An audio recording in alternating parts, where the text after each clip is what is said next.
Today's lesson is taking a cruise.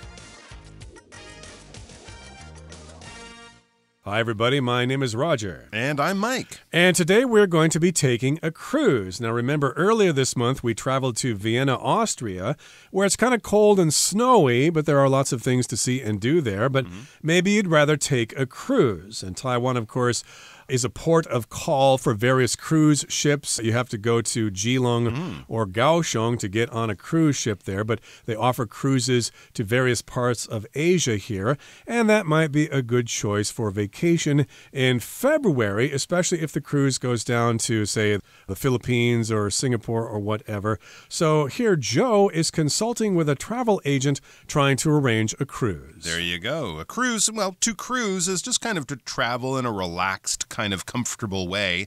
But when we say I'm going on a cruise, we understand that to mean I'm taking a holiday. Most of the holiday will be on one of those ships that's kind of like a floating hotel. It has entertainment and restaurants and pools and movie theaters and all the things you can think of, kind of like a resort, but a traveling resort on a boat. And yes, as Roger said, you can take cruises from here to Okinawa, down to the Philippines, a Mediterranean, a European cruise, maybe a Caribbean cruise that starts in Florida and goes down to, Jamaica and some of those wonderful places. I also, Alaskan cruises, right? You can get on a boat in Seattle or Vancouver and go up and see polar bears or killer whales or things as you head up to Alaska. Very popular thing to do, but a lot of things that many travelers haven't considered. It's its own unique style of travel. So that's what we're going to kind of walk our way through with these dialogues. So the first thing you got to do before you go on a cruise is figure out what kind of cruise you want to go on. So let's consult with a travel agent. Taking a cruise. 1. Consulting with a travel agent. Joe visits a travel agency to explore cruise options for a family trip. Hi, I'm planning a family trip for 4, including my kids, who are 8 and 12. We're interested in a 10-day Mediterranean cruise during their winter vacation. We want something with lots of activities for the kids. I've got just the thing for you. This cruise has swimming pools, water slides, kids clubs, and nightly entertainment. It's great for keeping kids happy. That sounds perfect. And of course, the cruise stops at several ports of call that feature attractions like ancient ruins, beaches, and local markets. Can we book shore excursions in advance? Yes, the cruise staff can arrange that for you, or you can explore each destination on your own. 大家好，标题中介绍名词 cruise， 它的意思是乘船游览或是航游。例如 We are planning a Caribbean cruise for our honeymoon. 我们正在计划加勒比海邮轮之旅来度蜜月。或者 Richard and his wife went on a cruise to Greece last year. Richard 和他的妻子去年去希腊航游。下一个看到动词 consult， 表示咨询、请教或是查阅。例如 Pablo wanted to consult with his father before making a decision. Pablo 想跟父亲商量后再做决定。继续看到名词 ruin， 它的意思是遗迹或是断垣残壁。例如 These ruins are thousands of years old. 这个遗迹有数千年的历史。再来介绍名词 excursion，表示结伴短程旅行或是远足。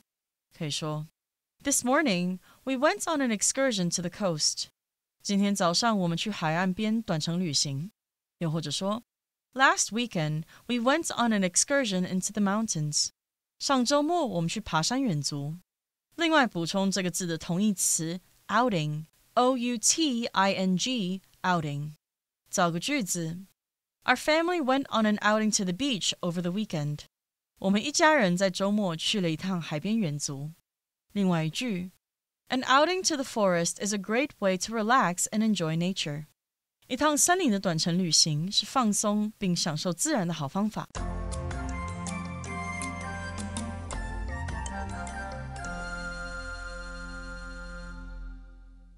Okay, here's part one. Joe is consulting with a travel agent. Okay, so here to consult or to consult with just means you seek advice from somebody who knows these things and you don't. A person who is consulted is called a consultant. You might be a financial consultant, for example. You might give advice to people about investing or whatever. But here you're consulting with a travel agent.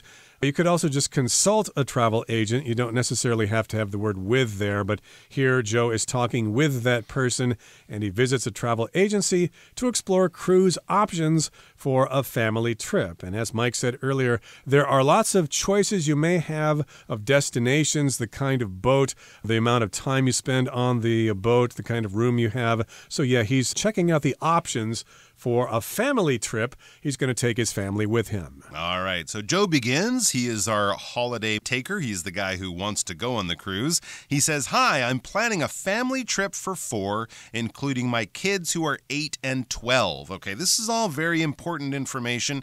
I think they have cruise ships where kids aren't really welcome, right? It would be more for grown-ups, for adults. The ones that are more designed for children will have more entertainment options for them. They'll maybe have babysitting options.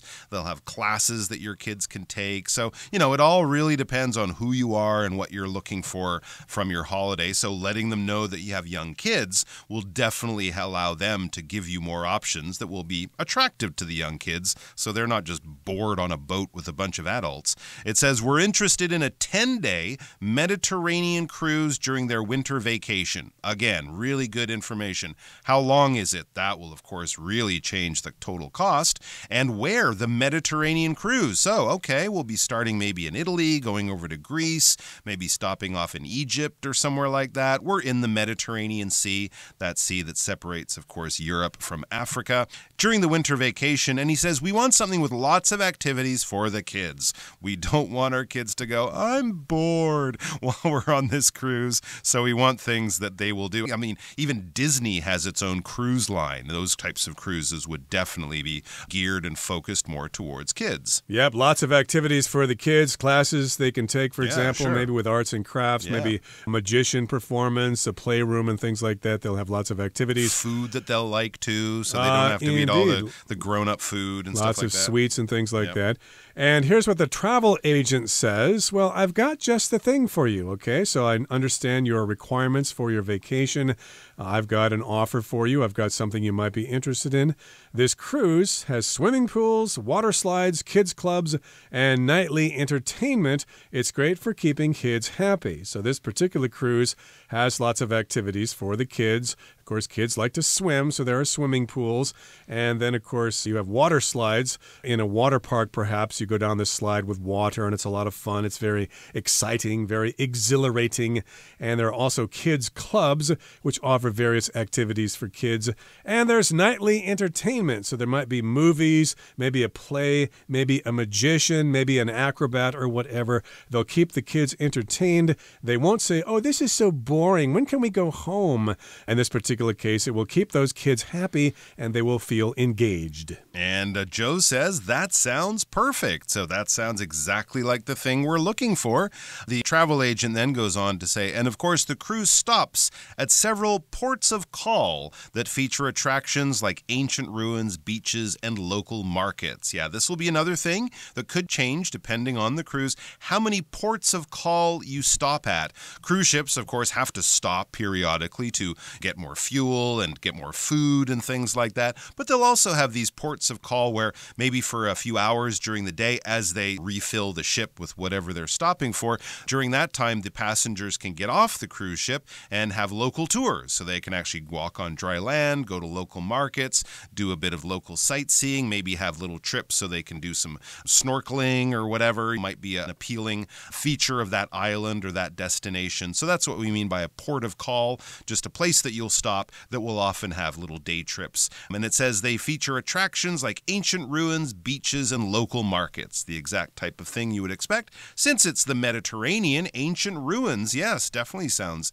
like something that would be possible and appealing to people. Ruins are the remains of old, ancient, meaning probably more than 1,000 years old, types of buildings and communities. Think of Pompeii and Herculaneum. Think of the old Greek temples you might find both in Greece and over there in Turkey and places like that. So that's the kind of thing. They'll take you on a little tour, show you the old ruins, the old places that were Roman or Greek or whatever cities thousands of years ago. They also have beaches if you want to do some of that sunbathing or snorkeling and swimming, and local markets because, of course, you'll want to bring some souvenirs back. Right, you can buy things or get some snacks to eat. It should be very interesting.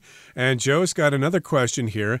Can we book shore excursions in advance? Okay, to book means to reserve. And can we do this ahead of time? Can we do it before it actually happens? An excursion is like a short trip you take away from something, maybe during a longer trip. So, of course, they're going to have shore excursions. Yes, indeed, the cruise ship will go to a certain port of call, but then they can have a little excursion trip, a little day trip, as you will, in the local place. Of course, there are lots of shore excursions, perhaps in Geelong for cruise ships that stop there. They can take them to the temple market there or that park that overlooks the city. There are lots of things to do if you go on these excursions. They're called shore excursions, little trips on land. And the travel agent says, yes, the cruise staff can arrange that for you. Might be good to sign up in advance if it's a popular one or one you really want to do so you don't miss out. And they say, or you can explore each destination on your own. You're allowed to just get off the boat and wander around town, find your own place to go, take local taxis. Make sure you are back before the boat leaves because the boat will not wait for you. This has happened several times. I know my mom has been on a cruise once or twice where people miss the boat and they will leave. They will have all of your suitcase and your clothes in the boat, and then you will have to pay for your own self to fly to the next port of call to meet the boat. But that will, of course, be a huge inconvenience and also a very expensive mistake to make. All right, let's have a look at our next section. We're going to be discussing cabin preferences. Where on the boat are we going to actually stay? 2. Discussing cabin preferences.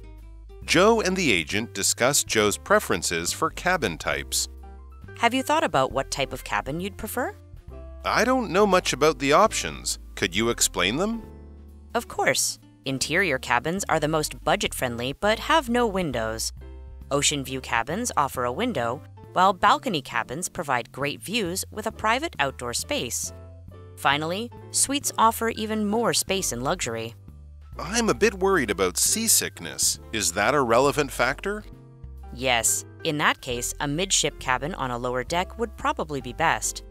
There's less movement there, and midship cabins are more affordable than higher decks or suites. That sounds like a smart choice. 第二部分看到名词 suite， 这个单字意思是套房。例如 This hotel's honeymoon suite features a hot tub and a large balcony. 这间饭店蜜月套房的特色是泡澡池和大阳台。再造一个句子 It costs quite a bit more money to get a suite at the hotel instead of a regular room. 在饭店订套房会比普通的房间还要贵一些。最后看到形容词 affordable， 表示负担得起的或是价格合理的。例如 I will wait to buy a TV until they are a little more affordable. 我会等到电视机比较令人负担得起时再购买。也可以说 There are few affordable homes in the neighborhood. 这个社区有些价格合理的房屋。另外补充这个字的动词 afford， A-F-F-O-R-D, afford。看个例句 This year, we can finally afford a nice vacation outside of our own country. 今年我们终于负担得起一场很棒的国外假期。最后一个例子 Most young people cannot afford to buy a house.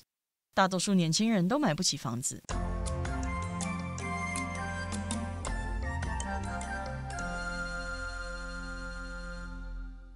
Okay, so part 2 is discussing cabin preferences. Remember, if you stay in a hotel, you will have a room. But if you're on a cruise ship, you will have a cabin. That's like a room in a boat. It's got the bed and maybe a sink or something like that. It's where you're going to stay while you're on the cruise ship.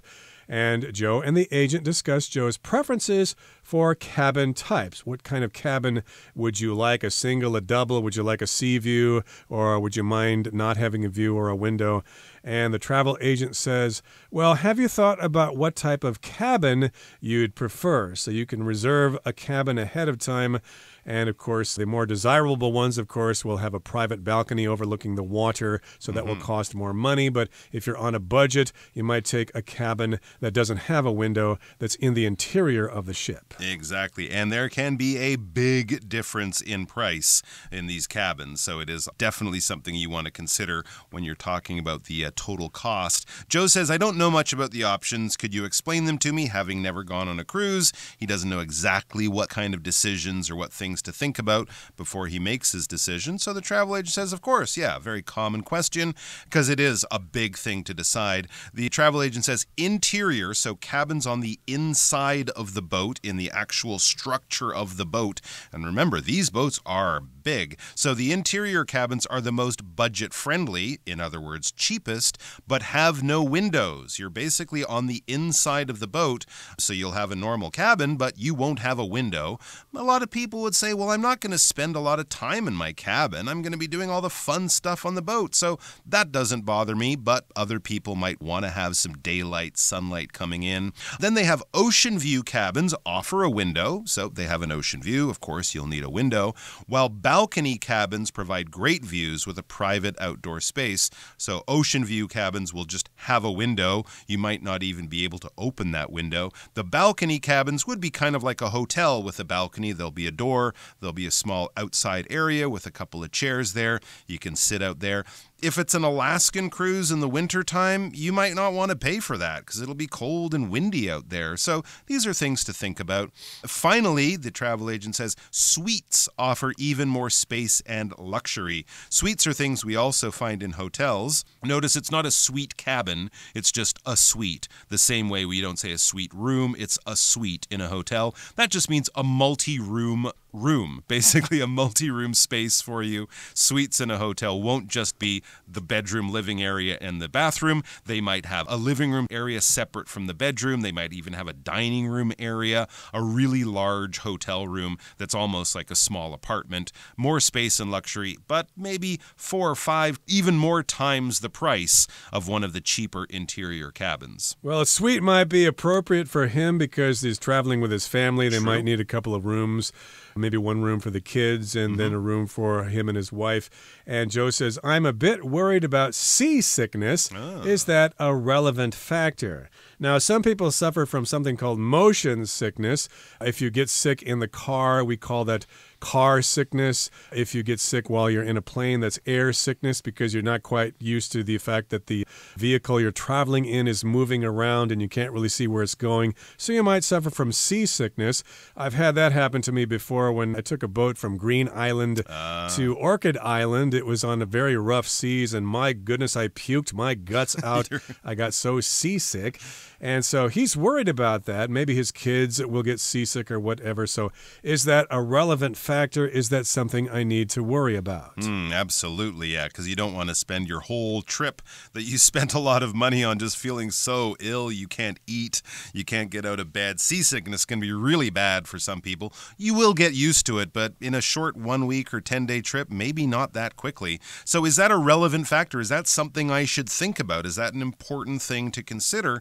Travel agent says yes, especially if you've never gone on a cruise before, because no one really knows how their body will react after being moving around on the ocean for a day or two. In that case, they say, with that situation or considering that, a midship cabin on a lower deck would probably be best. In the same way that the easiest place to sit or stand on a bus is kind of in the middle, not at the front or back or over the wheels where there's more movement. In the same way, if you're in the middle of the boat, towards the bottom, the motion will just be less, right? You won't be moving around so much because you'll be in one of the center areas where a lot of the movement isn't so dramatic. But if you're up very high or on the very far left or right of the boat, you'll be moving a lot more. So that's a good reason to afford also to get that cheaper interior cabin. There'll be less movement. As they say, there's less movement there, and midship cabins are more affordable, i.e. cheaper, than higher decks or suites. And yeah, what's the point in paying a lot of money just to feel seasick in your beautiful exterior cabin with a balcony, you're going to be so sick you won't enjoy it at all. Yeah, if you're prone to seasickness, you should probably avoid a cruise altogether. Although I think a big boat like that might be better because you don't really feel the movement that much on a huge boat like that. But even if there's a storm or, if the waves, there's still movement. It's always possible, yes. So be careful there. Take that into consideration. And yes, indeed, there's less movement in the midship cabins. And they are more affordable than higher decks or suites. We should mention that a boat is divided into decks as opposed to a building. It's divided into floors, the first floor, the second floor, etc. And then in the boat, it's a deck, first deck, second deck, etc., etc. And if something's affordable, it's not very expensive. That's what that means. And Joe says, that sounds like a smart choice. Yes, we'll probably consider taking a room like that because either me or my wife or my kids suffer from seasickness. So we'll probably take a room like that to avoid getting sick. Okay, that brings us to the end of our discussion for today. Here comes Hanny.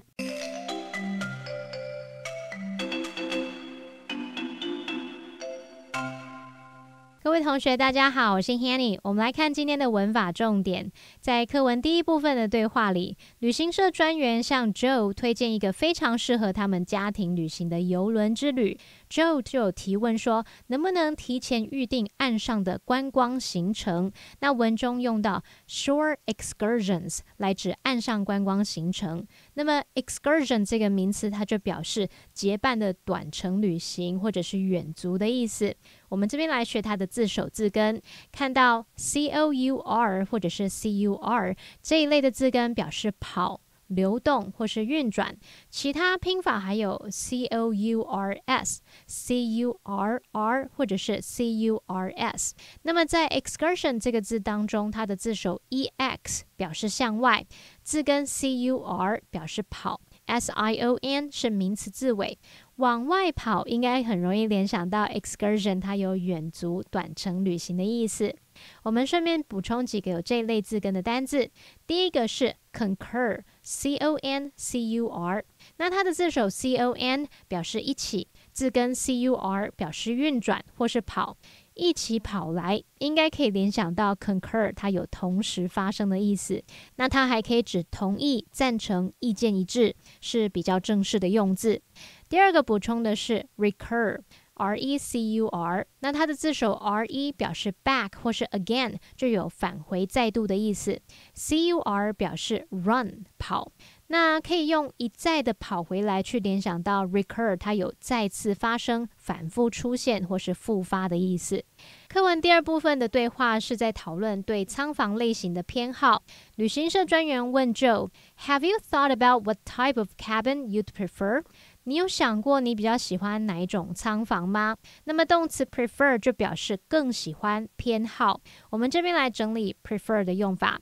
prefer 的后面可以接不定词、名词或者是动名词，像 Tina prefers to shop online， 也可以说 Tina prefers shopping online。 Tina 偏好线上购物。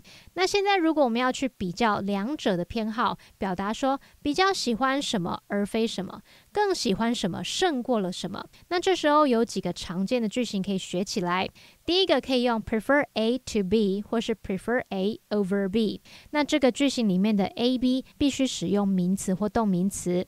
例如 She prefers swimming to jogging， 她喜欢游泳胜过慢跑。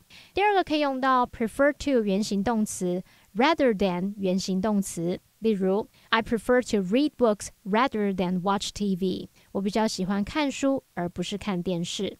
第三个可以用到 prefer to 加原形动词 instead of 动词 ing， 例如 Dave prefers to cook at home instead of eating out， Dave 比较喜欢在家开火而不是外食。好，那么以上今天重点整理，我们来回顾今天单字吧。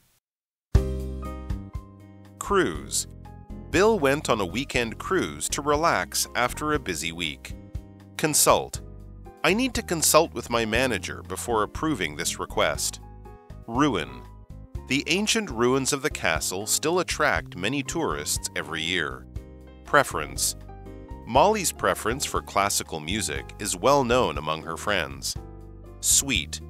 We were upgraded to a luxury suite with a beautiful view of the city.